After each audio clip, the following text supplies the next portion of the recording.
I was talking to someone about fast food for whatever reason, and I asked her, like, if you could have one fast food restaurant, what would it be? Like, you couldn't go to like the rest of them go away. You had one fast food choice. Which one would you go for? Yeah. I'd say Chipotle. Chipotle? That'd be but is that fast food though? I think it's labeled fast food. Is it? Is it fast food? Like something like I feel like fast food has like that drive-through mechanism, like a McDonald's, Burger King, something like that. Wow. Because Chipotle is actually pretty good for good food. It's pretty good for you. But yeah, what the stereotypical fast food restaurant? I would say the one I would probably Chick-fil-A. Chick-fil-A? Yeah, Chick-fil-A. I feel like that's the majority of people now because Chick-fil-A is, I guess it has the line. We talk about line share of the fast food market. Chick-fil-A probably. Well, I would probably say McDonald's still has it. Yeah, I think McDonald's still has it. Yeah, but Chick-fil-A, it's like gourmet fast food. Yeah. I would go Taco Bell. Oh, I got to go with Taco Bell. Yeah, breakfast, lunch, dinner, and Taco Bell. There's like a couple of fast food restaurants that are opening up. That there was one in General Booth. I never heard of it before, but it's like some chicken place, but it was really good. Really? Don't remember the name? I don't remember the name. Man. It's like not In-N-Out or Cookout. Oh, Cookout? Yeah. Oh man, you never heard of Cookout? I never heard of Cookout. Yeah. Dude, they Cookout is pretty good. I've only eaten at Cookout one time, and when I heard that, where Dumars is, right? Down in Norfolk. So Dumars is like a super old barbecue place. Been around forever. My mom worked at Dumars when she was 16 years old. That's how old this place is. Not to talk about my mom and shit. But Cookout intentionally, I read a report that Cookout intentionally opened across the street from Dumars because Dumars was so popular and they wanted to put them out of business. So from there, I've never been to another Cookout. If that's like the business plan, go in areas where there is existing. I guess if you open up across the street from like a McDonald's or Burger King, whatever. Right. But when you try to, take business away from a mom and pop shop that's been open and struggling for like decades. So, I don't go anymore. I don't know, but Taco Bell will be my go-to. Taco Bell. Run for the border. Although they don't say that anymore. That's not a... You can't do that. You can't do that. Is that not PC anymore? Is that why?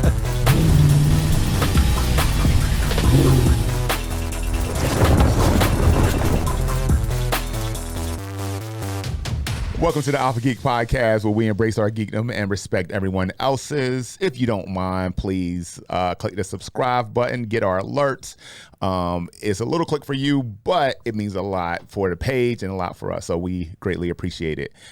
We are your hosts. I am Antoine Brett. This is the man, the myth, the legend, Taras Denisenko. How you doing, brother? Good. We just got back from Chicago, and we were talking earlier. I wanted to do a reaction video to my first experience driving an electric car. So we rented one, we drove it, and dude, that immediate speed burst is freaking awesome. Really? So, yeah. It's like, so have you never driven one? So like the Tesla, people say like that whole shot of a Tesla is like, it is pretty legit. Yeah. So that is true. And I guess it's true across the board with electric cars, huh? Yeah. Yeah. Wait, I took a real quick video of the 0 to 60 thing. And it was probably as fast as like being on a crotch rocket. Like it was so fast, and it was immediate. Like I think I test drove a Hayabusa once, and like I'll never do it again. It's stupid fast, dangerous fast. And I was, you're in first gear and you're doing 100 miles an hour. So it was that fast. It was that immediate. So, really? But it's so inconvenient though. Jeez, man. Yeah. So do you think, like, let's put something that's reasonably priced. Let's say, I guess Hellcat. We'll put a Hellcat up against it. Do you think a Hellcat would beat it off the whole shot, or catch it on the high end? I would say the electric car from the like off the start will beat it, but not in like the quarter mile. Yeah, quarter mile, they'll catch it. Yeah, man, that's crazy what they can do, because it's like a battery. It's like a RC car, yeah. but full size. Yeah, man. Do you think, from a performance standpoint, that electric cars have been not getting a fair shake? I don't think electric cars are going to be a long-term thing. Really? Yeah, I don't think it's going to be. I just think the infrastructure and like trying to, just my experience, like the charging thing, like, so we got it at 90%. I had it for 3 days or 2.5, well, like two full days.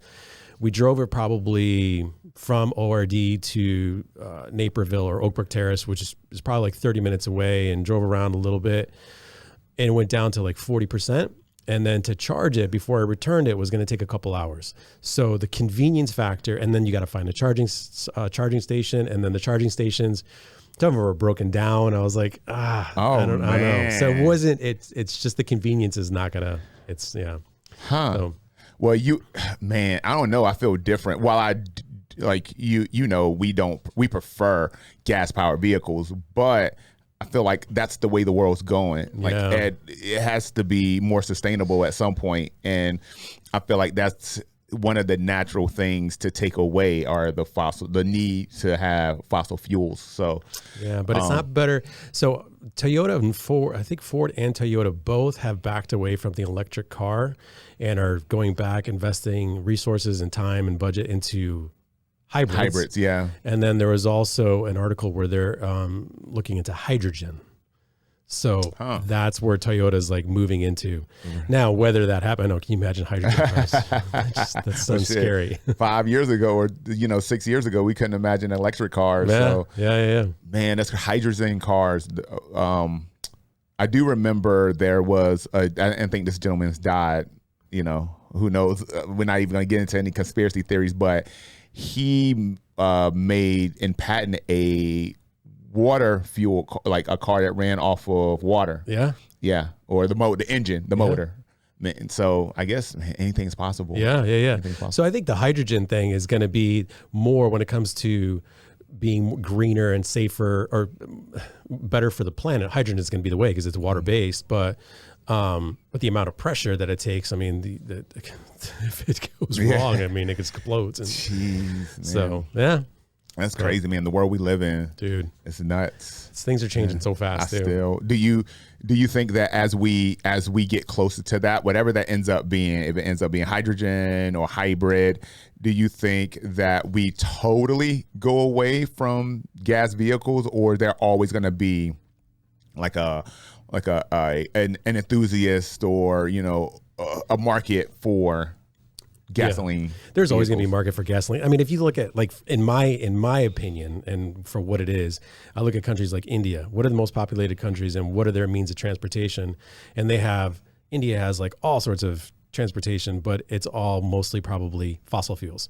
And it's like, how do you go to a country like that and have electric charge stations, or how do you move that whole thing, that whole idea of how am I going to fuel my vehicle or power my vehicle in China or in India or in, like, if in Africa, like if they're having, like, how far the villages or cities are from, like, what is the range, and like electrics is just not there. And like, I don't know. I feel like and now remember, I'm saying all this as a gasoline car enthusiast, but I feel like the technology, it improves every day. So with that being said, you have longer battery life. You're going to have more stations or easier, you're more capable of finding charging for these vehicles. Or do you don't think that's, I don't know. You don't think it's ever going to be able to sustain itself? I don't know. It's like, it's like going down that rabbit hole. Like, 'cause there's too many ways to not, because with electric, I don't know, because who controls the electricity, and like, I don't know. There's more conspiracy theories when it comes to electric vehicles, because if Elon Musk can just press a button and turns off your car, turn your shit off, I don't know. It's like, but man, Well, just stick to gasoline. But shit, I mean, they can turn your car off right now. Any car you have, anything that was, that's newer than a 14, 15, you can turn that shit off anytime you want. Exactly. But with this one, he can be like, I'm going to take your car and I'm going to drive it for you and take it somewhere. Hell yeah.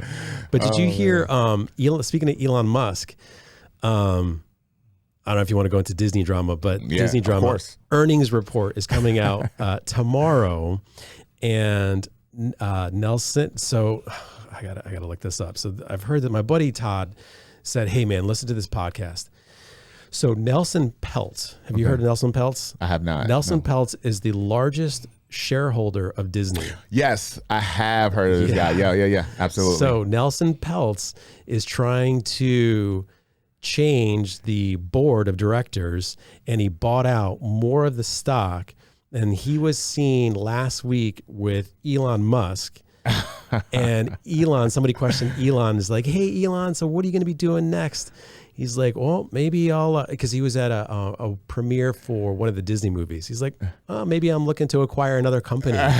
So rumor has it that people are talking Elon Musk. Yes, do it. Yeah. Please do it. Get it into the right hands. And I feel like if Elon came on, he would just let the people who know how to do it, and do South Africa. And he don't the whole DEI agenda is not. I don't think it's as big a thing with him as it is with Iger. Well, he's the whole freedom of speech guy, right? That was the whole thing about Twitter. Or X or whatever. He's just like, people should be able to provide content and come up with stuff the way they want to. Man, let Elon do it, man. Take me back. Take me back, man. But, I mean, would you think like a company like that's now, it's been devalued, or on the Fortune 500, it's dropped 5 places. And like, when do the shareholders know to like vote in, be like, okay, so if we love Disney, because Disney is important to, I think, our society, because it's like it's one of our oldest, right. Nostalgic. Yeah. And that's also like a way that, I mean, they're educators as well, in that whatever content they put out, whatever they put in there is going to influence kids and families from their formative years. So it's important.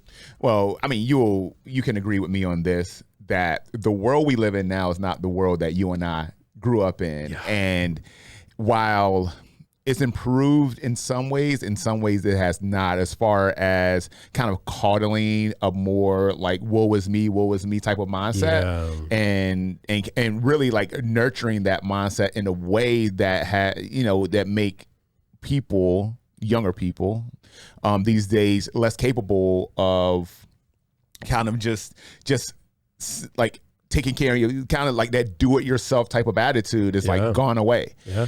And I think, Disney almost kind of advocates for that type of mental space, that place where, we can go into why things are happening at Disney the way they're happening and what the effect of that on society is, because believe it or not, it is a large effect on society. Because like you said, we all grew up watching these things. Everyone knows Disney. Everybody knows Mickey Mouse. Everybody knows the Disney Channel. Everybody knows that shit. Yeah. And so when you take one of the most consumed like networks and entities out there, and you start to push these certain agendas and this certain mode of thinking, the masses are gonna like subconsciously just start to adopt that mode of thinking. And I feel like that's what's happening right now. Yeah. Did you see, like, and this is the other thing that Disney's doing, is that they used one of their animations. Do you know, I can't remember the character's name, but he's like I don't know if he's Austrian or Australian sounding duck. Austrian, that's like totally different.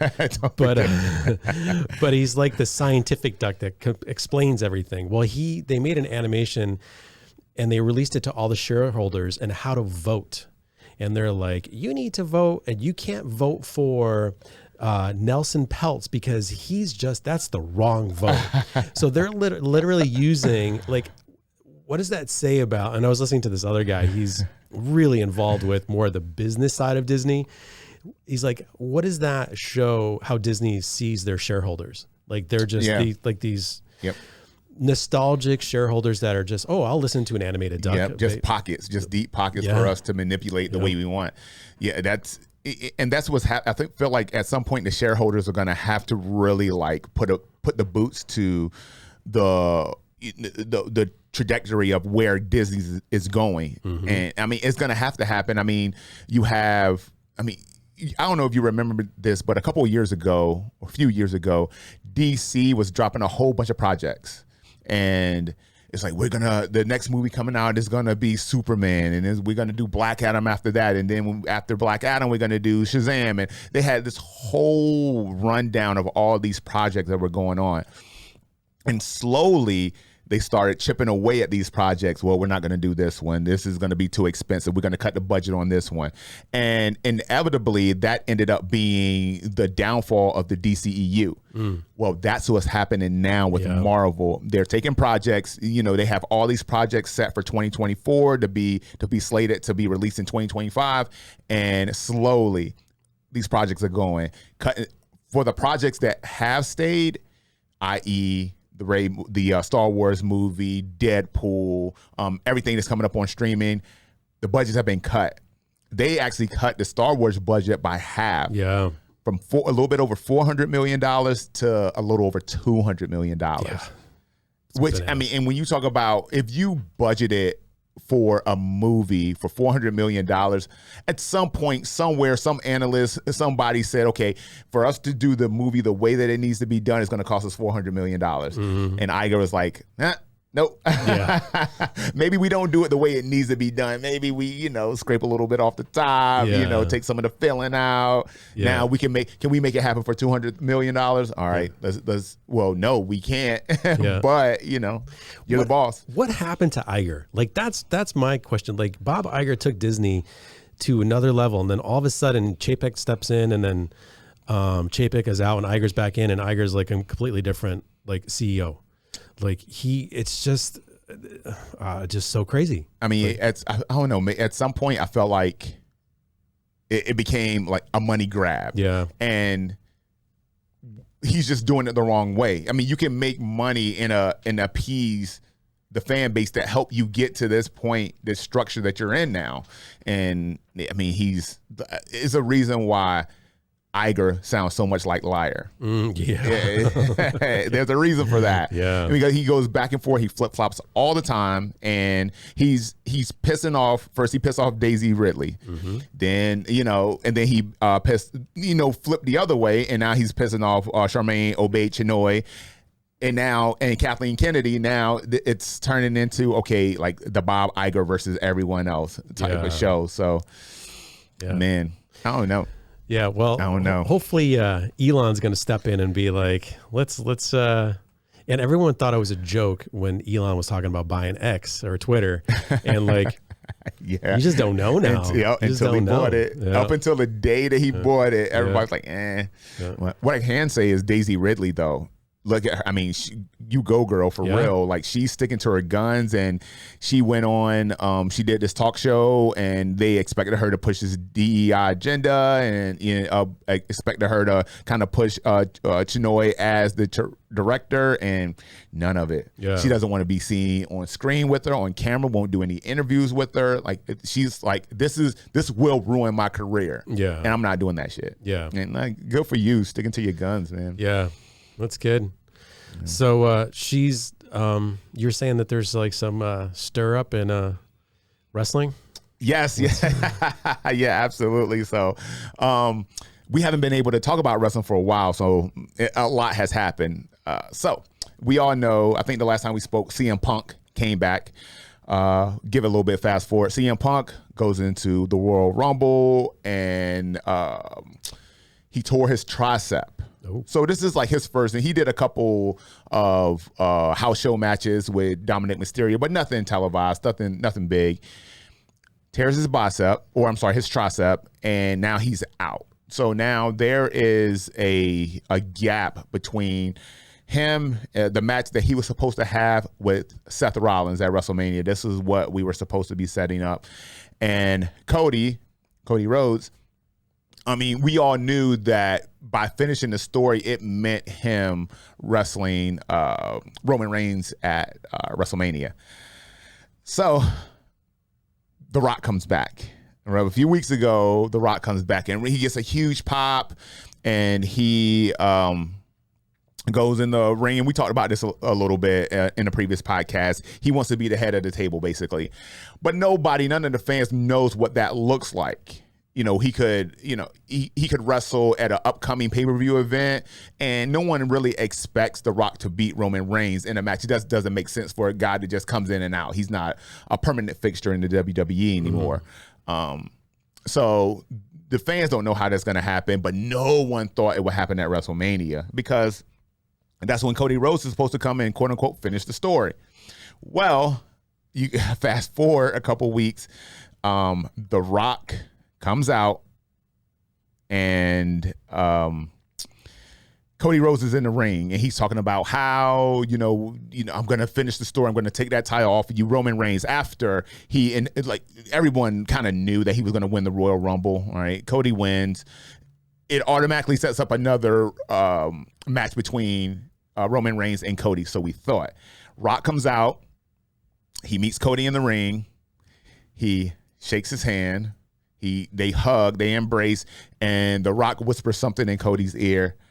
Cody looks at Roman, looks at The Rock, leaves the ring, doesn't say a word, and is out. Now it's going to be The Rock and Roman Reigns in WrestleMania for the WWE Universal title. Now, this is where the problem comes in. Because you've built this storyline up for the last year and a half, you've built the whole Cody finishing the story, making Cody look like a more suitable contender for the title. He wins the Royal Rumble twice. I think this only happened in one time in history. Stone Cold Steve Austin did it. He beats Brock Lesnar, Lesnar being probably the most decorated professional athlete in the WWE, and he's a monster. The dude's like, 285 pounds. And he beats him twice. So now you're kind of building Cody to be like this dominant, this unstoppable force versus this unmovable object in Roman Reigns. And that person is really the only person who can beat Roman Reigns for the title. Rock comes back, throws a little bit away. And this is, the accusation. This is not the gospel. This might be my gospel, but Rock throws his weight around. He's on the board of TKO, the TKO board now, the company that owns the WWE and the UFC, on the board of directors. So he throws that weight around and finesses his way into a match with Roman Reigns at WrestleMania. The fans go apeshit. I mean, they hate it. The Rock hasn't been booed on TV since 1998. Wow. Raw was last night. The day is, February 6th. Raw was last night. And Cody comes out, Seth Rollins comes out. We think we're going to get that match now. And as they're talking, the chants, Rocky sucks, Rocky sucks, Rocky's. We have not heard that since The Rock, before The Rock was The Rock, when he was Rocky Maivia. He came out here, he had the crazy hair, had the fringe from his tights or whatever. We haven't heard that since 98. And this is the first time The Rock has been booed in almost 20 years. And it's deserved it. He deserves it because you can't throw your weight around in a way that allows you to insert yourself in and out of these certain matches. I mean, it's bullshit.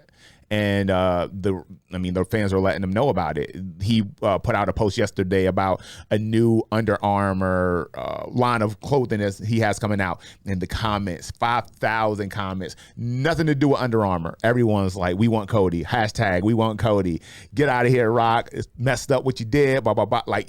And it's not going to change until he gets.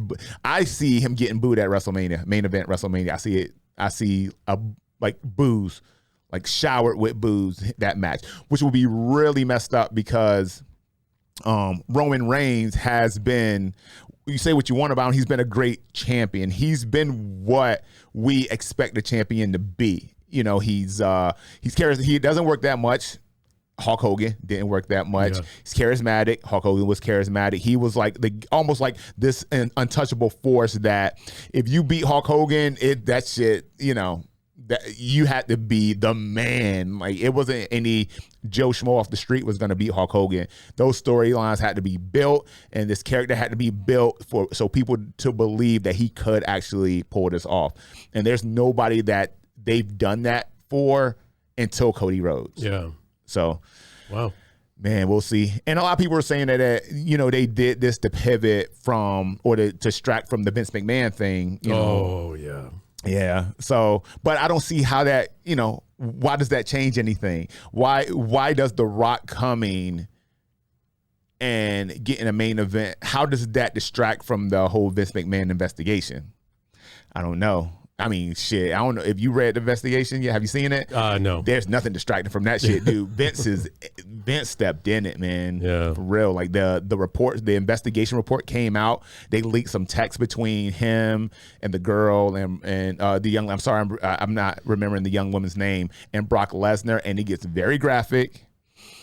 And she was abused just based on the court report, based on the text message. I mean, you can tell. I mean, and the argument is that, and I'm not going to get too graphic with this stuff because it's not pretty. And as a man of a daughter, it's even rough for me to say, because of course, if you're a man with a daughter, you're gonna associate, like, what if this happened to my kid, and it's rough to say, but you can go online and find it if you really are that interested in it. And this girl is 100 pounds, soaking wet 100 pounds. And just the things that, Vince said he did to her and Brock said that he did to her or was going to do to her. I mean, it's not pretty. Jeez. And the issue, people are playing devil's advocate with the fact that over some of the text message, she was affirming some of the things that Vince was saying, which is common for someone who's in a trafficking situation. You're afraid for your livelihood. You're afraid for your safety. And if this dude kind of, quote unquote, holds the keys to the kingdom, you're going to tell him whatever you need to tell him to, to kind of either get out of the situation or make the situation as easy on you as possible. Mm-hmm. And so for that reason, a lot of people are saying that, well, Vince won't face any criminal charges. I don't know. I'm not a lawyer. But from a civil standpoint, this girl should get everything. Yeah. She should get everything she wants. Wow. It's pretty bad. So. Yeah. I haven't read anything about it, but like anytime it's exploiting any people, because it's like, it seems like more and more of that stuff is starting to come out, and like finally people are being held accountable, and finally people are being exposed. And like, I just, feel bad for the wrestling fans if they affects them at all, but yeah, I don't think it'll affect the fans too much because Vince has stepped down as CEO. Oh yes, and honestly, like we talked about before, it should have happened about a year ago. Mm-hmm. I mean, like, Vince is not needed at this point in the evolution of the WWE right now. Like, they were purchased again, $21 billion. By WME, the same company that bought the UFC, and they formed that TKO group. So he's not needed. Yeah. Triple H, Paul Levesque is now the CFO, I believe, and he's doing great things with the company. Vince he's for decoration, or he was for decoration at this point. And yeah, man, he got a long road. Wow. He's got deep pockets, though. Yeah, Vince got deep pockets. Vince a billionaire, man. And so you would think that from Jump Street, he would have offered this woman money. Yeah. Like, the fact, and it should see the light of day because it's fucked up, but the fact that it saw the light of day tells me that, Vince is just... He's at the point where he's like this super powerful figure. He's been wealthy the majority of his life, and he just think he's like Teflon. Yeah, and yeah, they're coming to roost. Is WWE are they public when it comes to publicly traded? Oh yeah, absolutely. I got shares. I have shares. They're like up and down right now, and a lot of people thought when The Rock came on the board that would jump the price, and it did for like a couple of days, but now it's back down to where it was. So yeah, we'll I just picked up some Disney stock because it's so low right now.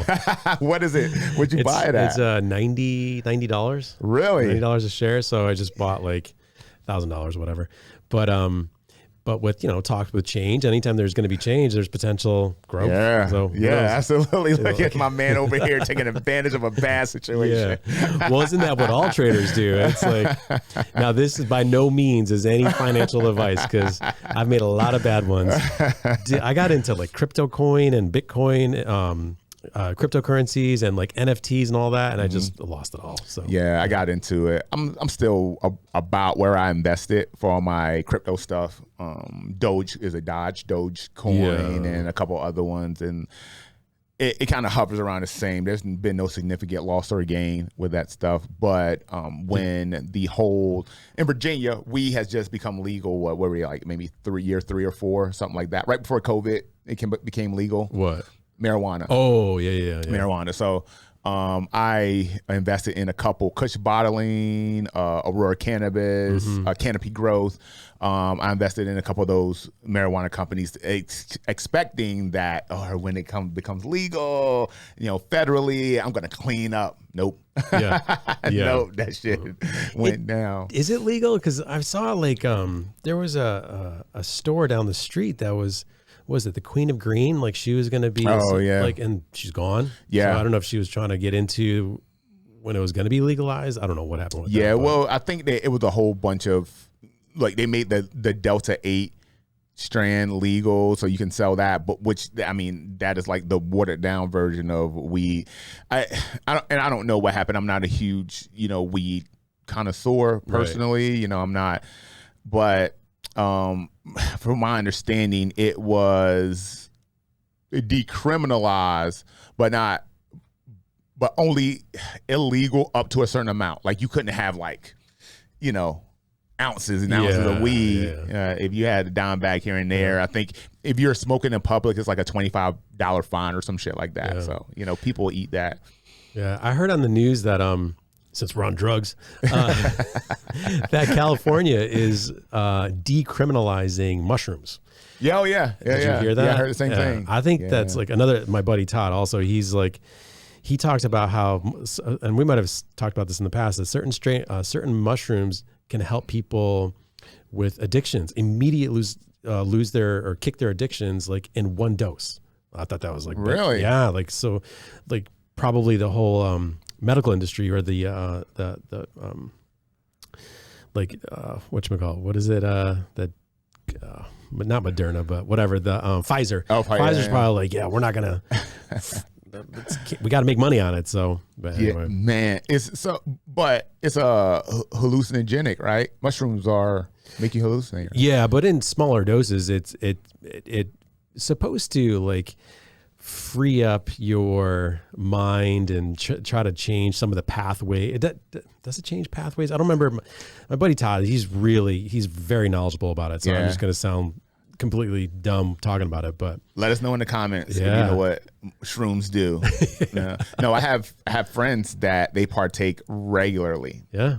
So microdosing is a big thing. Yeah. They microdose, and he raves about it, which is, it's for him, and it's pretty consistent. I think for him, it's like all weekend long. Like if you were I were to go out and have drinks on the weekend, is the equivalent for him with mushrooms.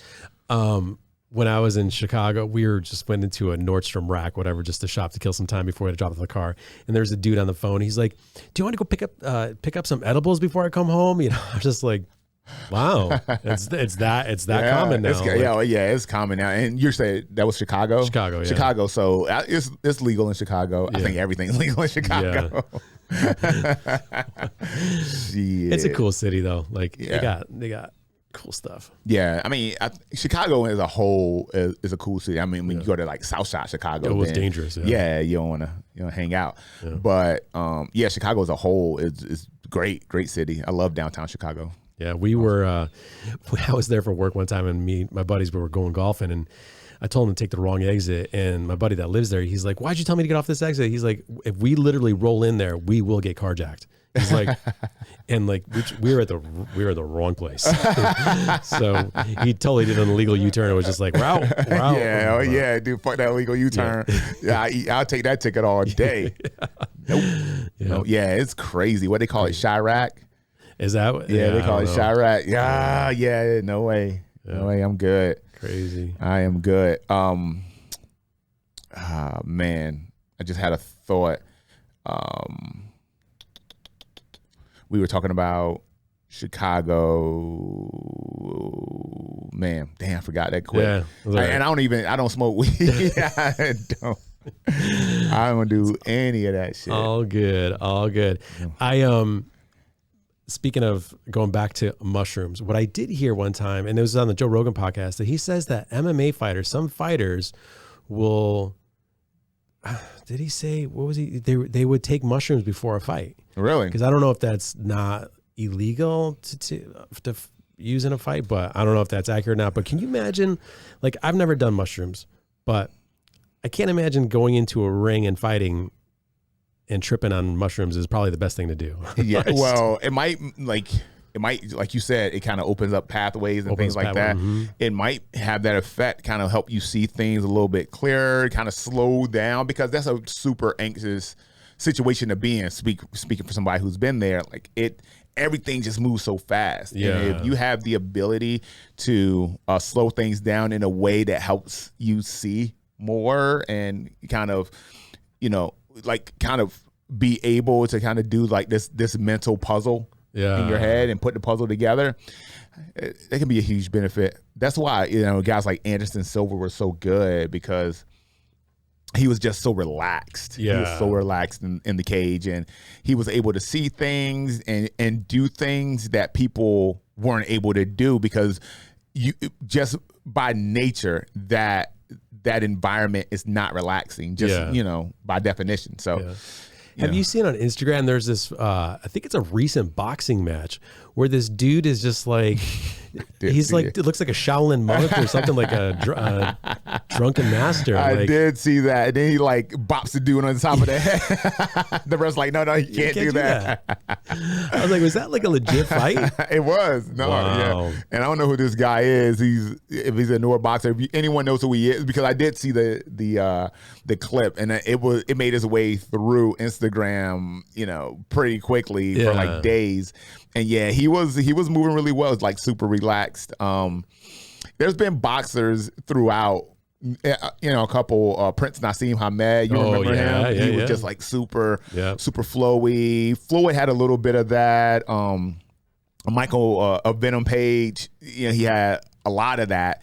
And I don't know if that's I don't think that's necessarily more relaxed. I just think that's a style of fighting that throws your opponent off. Yeah. It's like it gives the illusion of relaxation, but more so you're just imposing your will on that person in a way that is hard for him to understand. Or hard for them to understand. So wow. Yeah, man. That was pretty funny. When I saw that, I was like, I gotta ask Antoine about this. That was so funny. Did shit. Jumping back to Marvel and the whole like Bob Iger, I guess, is like going after oh my God, help me with his name. Wolverine, Jesus. Oh, Hugh Jackman. Hugh Jackman. He's like, I don't know if he's trying to like cut him out of the movie and like burying all the war scenes, and like they won't even release it on the Blu-ray and lock it in the vault. Yep. Crazy. Yeah, it's crazy. So we talked about it a little bit on the last podcast. Tatiana Maslany was supposed to be in a third act of Deadpool 3, and so Ryan Reynolds goes to bat and they cut her out of the movie. No Tatiana Maslany. So, and also in that third act, it was supposed to be Hugh Jackman, Wolverine, having a fight that he was going to lose against gender swap versions of the X-Men. I think it was, they said Sabretooth, Magneto, and Cyclops. Yeah. All right. And they're like, hell no, this is not going to happen. Yeah. Everyone goes to bat. Again, like we talked about, Hugh Jackman threatened to breach his contract, not to show up to the premiere. They ended up after everybody did go to bat, i.e., Ron Reynolds, Levy, Reese, they all went to bat and said, okay, these are projects that we're going to take away from you. You can have this, but we're going to take this away. So it was a total of 5 projects that are going to be taken away from him. Tatiana Maslany is just like pissed. She's pissed. There's going to be no She-Hulk. She is just blasting Ron Reynolds for the reason why She-Hulk 2 season 2 is not going to happen. While there'll be no She-Hulk in further Marvel projects going forward. You know, you got Secret Wars. Yep. You got and then whatever streaming things that could happen or anything that stems from Secret Wars, you know, because you're supposed to have the X-Men. There's so many things that are supposed to be happening. X-Force, Thunderbolts. There's so many things that are supposed to be quote unquote happening from Marvel that now, because of Ron Reynolds intervening in this one part of his movie. Let's focus on that. His movie. This is Deadpool. Deadpool was fine when it was with Fox. Yeah. Before they signed with Disney, Deadpool 1, great. Deadpool 2, not as good, but still a good movie. And now they're just like jacking this. They're jacking this movie up, man. And we don't, as the casual fan, you're never going to see the inner workings of that. Right. But it's going to be reflective on the screen. Guarantee it. Yeah. But Bob Iger said something that Hugh Jackman didn't portray Wolverine correctly. Like he just literally like knocked his acting and said, no, that's not really how Wolverine's supposed to be. That's not how he was. And like, do you think Bob Iger read the comics or did any research on character or act ever? Or give you one or take it one further. Has he ever talked to Hugh Jackman as it pertains to Wolverine? I mean, Hugh Jackman is Wolverine now. Yeah. Like when, again, we talked about it a little bit, but before Hugh Jackman was cast as Wolverine, everybody was like, no, Wolverine doesn't look like that. He doesn't act like that. He's, Hugh Jackman's so tall and Wolverine is, by comic definition, so short. And once he got a couple movies under the belt, that's the only person you can see as Wolverine now, or from a cinematic standpoint. So, I mean, just let these people do what they do, man. Let's let them do what they do. Yep. You don't go to the house. You don't call a plumber. Plumber comes to the house and you just stand over him, tell him, hey, that's not how you tighten that. That's not how you do that. You let him do his fucking job.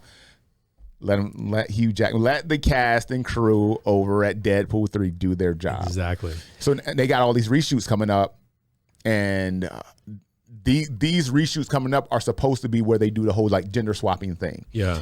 So we'll see if that happens. Hugh Jackman's refusing to do them. Yeah, he's not going to do them. He's not going to do them. Yeah, no. And I wouldn't either. Yeah. Hugh Jackman, you got plenty of money. Yeah. He's cool. And really, it's not really about that either. It's about sticking to, having loyalty with the IP, with the source material. Yeah. And Disney has been making... they have been making it commonplace to go and really try to change all this source material around to fit their needs. A friend of mine sent me a photo, which is super funny. I got to show this to you, but it's like of Luke Skywalker cutting Mickey down. It's so funny. I'll try to post it up so you can see it, but it's awesome. It's pretty funny. That's awesome. But Bob Iger was also known for his success with Disney was the acquisition model. Like he was just acquiring all the IP, and now he's trying to change it all. And I feel like, dude, stick to what you were good at, which is acquiring and not changing. Yeah. No, 100%, man. It's going to be ugly. It's going to get way worse. Yeah. You have a whole year. This is February of 2024. You have a whole year of projects that are supposed to be getting made, and we're getting at the end of 2024, and then 2025. So, man, it's the new movie. Have you seen the preview for the movie If? The Ron Reynolds movie. The premise is there's a little girl in the movie, and because she's going through some childhood trauma, she's able to see everyone's imaginary friend, not just hers. Oh, everyone. yeah. Is it like a Netflix? Is it coming on Netflix or I'm not sure what platform is going to. I thought it was going straight to theaters. I might be wrong about that. Yeah, no, I did see something about it. Yeah. And I didn't know if that was like a Disney film. Is that a Disney film? I don't know. Look at it. Because that the premise and some of the CG does, kind of strike me as like a Disney type of. It definitely has a Disney vibe to it. So I'll be interested to know if it was an actual. And it looks good. It looks like it could be good. Yeah. So I wonder. That's right. John Krasinski's the director. Yeah, I did see that. Yeah. Yeah. So, Steve Carell's in it. Steve Carell, the cast is insane. Oh, Vince Vaughn. Emily Blunt, of course. Of course. Yeah. She's awesome. Yeah. Looks course. good. Yeah. So does it say the studio though? It doesn't. Because I would be interested to know. Ryan looks super happy for the lead up. The lead up to that movie, he looks super happy, man. And I wonder what these conversations between him and like Blake Lively, like when you're at home and you're kind of like, logging off for the day. I wonder what these or when he's talking to the other writers and things like that. Because these guys are friends. They're all friends. Yeah. And I wonder what these conversations look like. Seriously. Yeah. Paramount. It's Paramount. Okay, good. That's the Paramount movie. So we'll get that on Paramount Plus, and it'll probably go to theaters first. Yeah. Paramount outbid Lionsgate and Sony. Oh wow! So they made the movie, and then Paramount bought it. Yeah, that's interesting. Yeah. It's interesting how these projects come about. Like, what was it? Not Karate Kid. Cobra Kai. That was that. Cobra Kai was one of those things. Yep. It was a YouTube. Now Sony produced it. Sony produced it. Okay, and YouTube bought it. Okay, that's what it was. Okay, and did nothing on YouTube. Yeah. And then Netflix bought it, and it blew up. Yeah. Actually, the final season starts in a couple months. Yeah, it's supposed to by the end of the month. They just started filming. I just watched. They just started filming season 6. Yeah. I thought this was the final season coming up. Yeah, season 6. Oh no. So, wait. Yeah, Cobra Kai season. Am I wrong in that? So are we up to 5 seasons right now? I can't remember. I thought we were at 4 seasons. Cobra Kai. We are up to 5 seasons. Yeah. Yeah. They just started filming season 6. Really? Mm-hmm. Because they have previews on Netflix already for it. Yeah, well, I know they're doing like all these. Well, I just saw a video of the cast saying that they're about to come out, and they just started shooting season 6, and they got this like teaser, and they were gonna like being like, we're gonna send out a spoiler. And of course, it's like all clickbaity. Yeah. But that's what they were saying. Wow. Okay. Yep. Man, I love that show. I can't wait. Yeah. I can't wait to see it. Have you seen the teaser for Netflix? For Cobra Kai? Or no, Netflix across the board. Everything that's coming out in 2024 with Netflix. Man, they have a bunch of content coming out. Yeah. Netflix is going to take over. There's no ifs, ands, or buts about it. Yeah. There's no close second from a streaming standpoint. Netflix, crush it. I'm going to say stop canceling the shows that we really enjoy. Like what? Because like what is it, Blood and Bone or that's a great movie, by the way. Blood and Bone. Was it? Yeah. Well, so maybe there was a show, and it was called. Dang it! It was animated. No. Okay. It was because it was the one that the Blood of Zeus that was really good animated thing though. That was awesome. Blood and Bone. Oh, I see. Yeah, that's the movie. I'll look it up. I'll make. But anyway, there's like a couple shows that they've come out with that like it's like season 2 and then they cancel season 3 or season 4. Even like Snowpiercer, there was a series and I was like they're going to come out. They actually filmed it. It's done. Season 4 and they're not going to release it. You like Snowpiercer? I liked it. Yeah. You liked it? Okay. Yeah. I didn't dig it that much. Yeah. It was. We got invested in it. It was like I got into it. The whole storyline. I liked how they were about to find land. Like I just wanted it to conclude and just finish it and be, okay, this is how it ended. Thank you. Whether it sucked or didn't, like I just wanted it to be done. Right. So it's one of those shows. What are you watching? You watching anything new? No. We just finished Suits. We're gonna watch Suits again. Suits is good. It is a good show. No, we just finished. Oh my god, we've been traveling a lot, so I can't remember.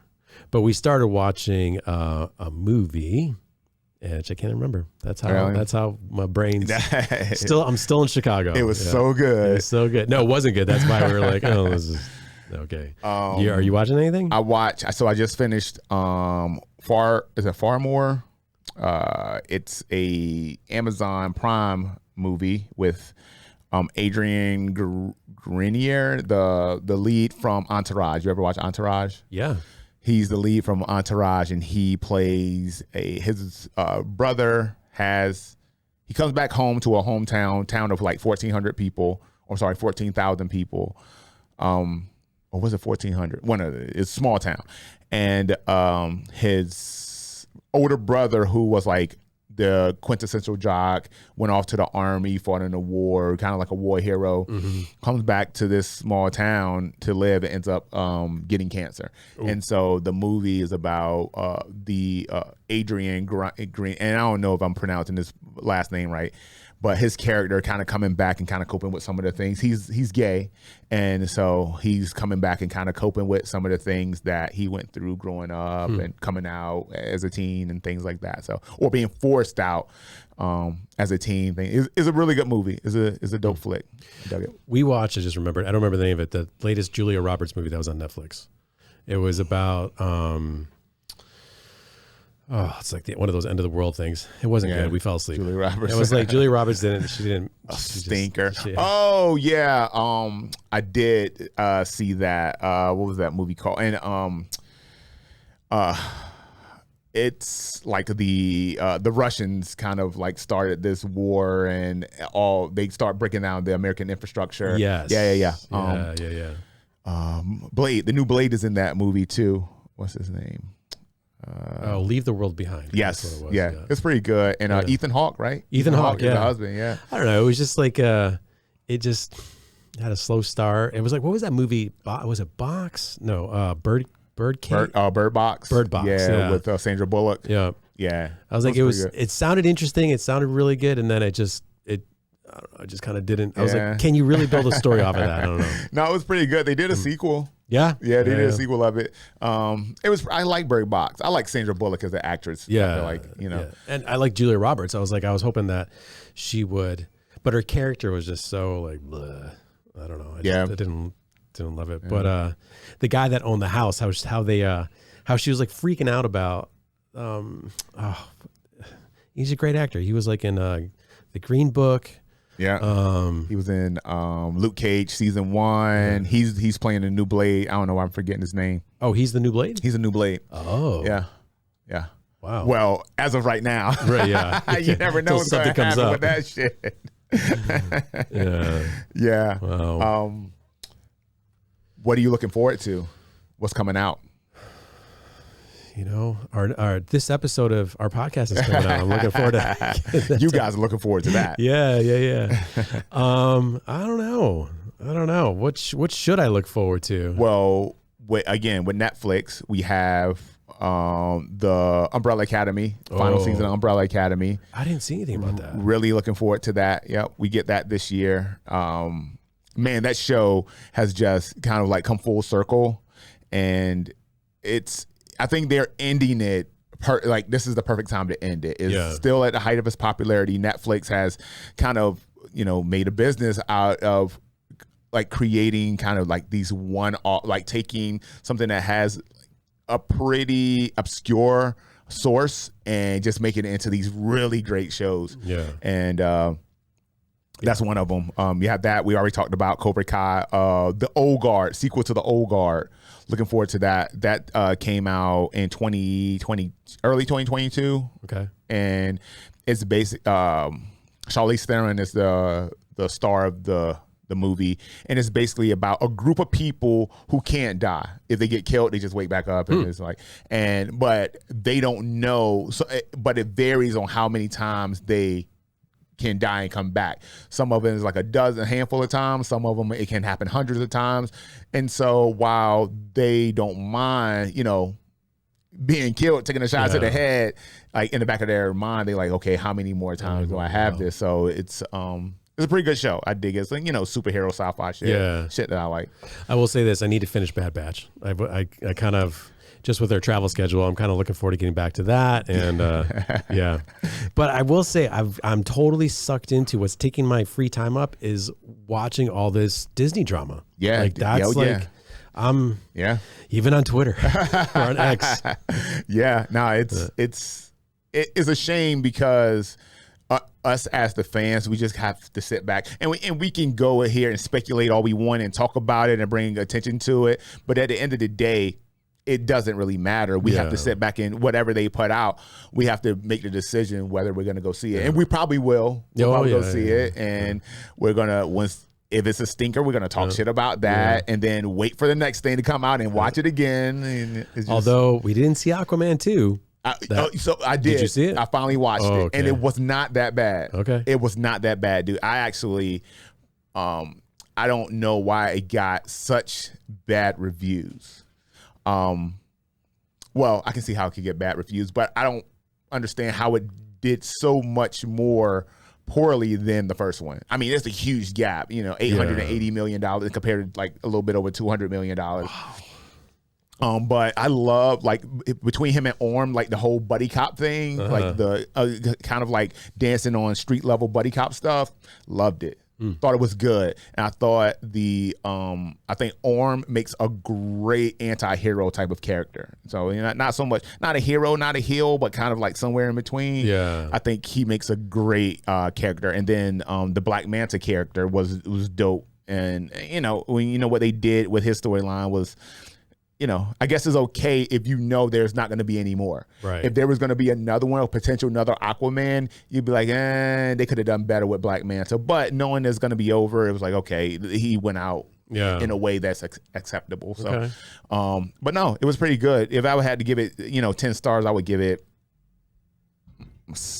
high 6, low 7. Wow. So Okay. It wasn't that bad. We watched the preview and just the CG and all that. Just it looked overly done, so it didn't speak to me. Yeah, it was good. It was a watchable. If I would have went to the theater to see it, I would have been like, God damn, just wasted my money. But watching it on the big projector at home and watching it was cool. A movie that I did enjoy was Beekeeper. Oh yeah, Beekeeper was I dug. I mean, it was quintessential Statham. Yeah.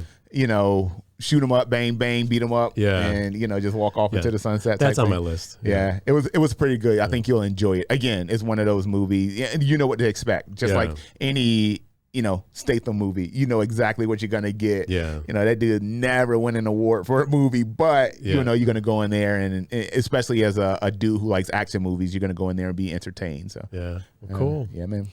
So one of these episodes we need to cover some video game stuff because there's on the video game frontier, there's drama. Yeah. So I'm going to investigate a little bit, but we'll knock it out on the next one. Yeah. I did hear about some of the drama going on with Suicide Squad Kills the Justice League. That's the one. That's the one. Okay, all right. Okay, good. Man, not happy about what I heard. So and I'm gonna preface by saying I am not the video game guy. I think the last time I picked up a controller was when they did the first downloadable content for Injustice, and that was I think that was PS4. Okay. Like back at the beginning of PS4. So I haven't played anything since then. So. Well, I'm still trying to finish Assassin's Creed Valhalla, and that's like a massive game, and I think I'm going to give up on it. But when they come up to like this whole DEI thing, or like what I get it, they're trying to put in these storylines to fit everybody's lifestyle choices, but I'm like, you're just I don't know what they're trying to do. Is that crossing over into the video game, into the Suicide Squad Justice League thing? No, this is a whole separate thing. Gotcha. Okay, man. Yeah, but it's like these program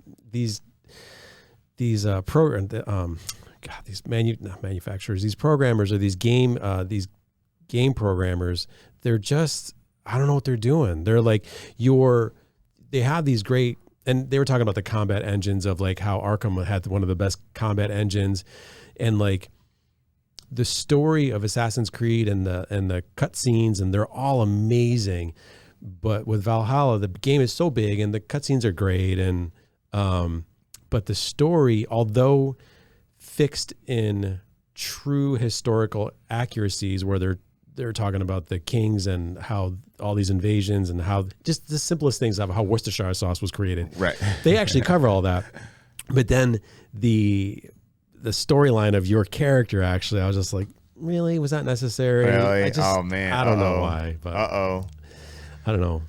But anyway, I think we should do some video game stuff. Let's do it. Okay. Let's do it. We're gonna do video game stuff next time, y'all. Cool. Like, anything to take us out? No, just I think we did a little preview of what we'd like to cover. But yeah, just comments would be great. We had.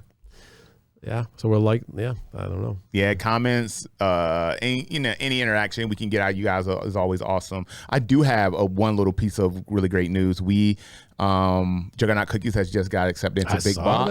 Yeah, we got some 7-Eleven stores. So I think they're going to start off with 10 Hampton Road 7-Eleven stores, and then based on sell through, we're going to grow from there. So, man, I'm super stoked about that. That must have been dope. That must have been super exciting. That was a hell of a call. Yeah. That was a hell of a call I got, man. So yeah. Did that have to go through corporate, or is that all they are like franchised, or how did that come about? So in this area, there's a combination of franchisee stores and corporate stores. Okay. And corporate stores is a little bit more difficult to get in because they have only a certain number of distributors that they do decide to deal with, and if that distributor doesn't carry your stuff, then whatever. But it's really weird because you have to have interest from the retailer for the distributor to carry it, but the distributor have to carry it for the retailer to buy it. So it's like it's kind of a weird, almost like a good old boys type of network. Sure. And so it's a little bit, for a pioneer product like Juggernaut Cookies to get in, is just difficult in itself. And then once you get in, you have to prove sell through. You have to be able to consistently sell on the shelf beside, products that have been there for years, i.e. like the Linear Larry's, Quest, Kind Bar, stuff like that. So that's the process we're going through now. But I just found out that Shark Tank is going to be doing preliminary interviews here in Hampton Roads in April. And so, dude, I think I'm going to go ahead and get my collar shirt, get my suit on, and Shark Tank needs you. Act up. They need you to walk on that screen. I don't think Shark Tank needs me at all, but I'm going to make them believe they do. Yeah. Well, the viewers of Shark Tank need to see you. That's what they need. I'm on it, y'all. I'm on it. Yeah. So, in the comments, let me know if you want me to go on Shark Tank. Awesome. You can find me at Instagram, Antoine the Juggernaut on Instagram, Antoine Brett on X, Juggernaut Cookies on X as well, and Facebook, Antoine Brett. Easy stuff. Well, you're on X. Yeah, dude, I've been on X forever. Oh, yeah, okay. But just not from a no one cared what I was talking about on X. Cool. All right, well, if you're liking this content, you know what to do. Ring that bell, click like and subscribe. We'd really appreciate it. Hell yeah, man. We appreciate y'all. Peace.